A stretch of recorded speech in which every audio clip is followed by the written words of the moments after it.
ways, but I think that the best advice that I could give would be to start small and really grow with your business. You don't need to, for instance, for the restaurant, we didn't need new tables and chairs when we can buy, used ones and refurbish them. I mean, really don't spend all your money the day before you open your doors.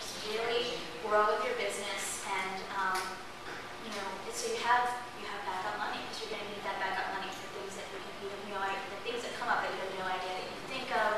So I think that's one of the most important things, is to really don't spend all your money on your startup.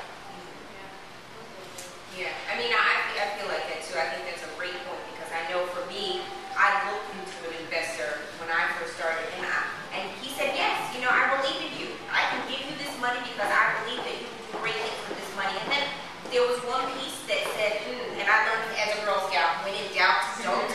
And there was that one piece of me that said, what if he's hovering over my back, or what if he's telling me the things that I can and can't do? And I'm a very creative person, and I want creative control, and I want to be able to, if I'm going to be my own boss, I really want to be my own boss. So it was let me start out in a loft, in a little cubicle, with a little bit of money. You never know, business partners, they're always, wanting to, they just don't need their money, they want to have control over things. But also, sometimes if you get a lot of money from investors, then you probably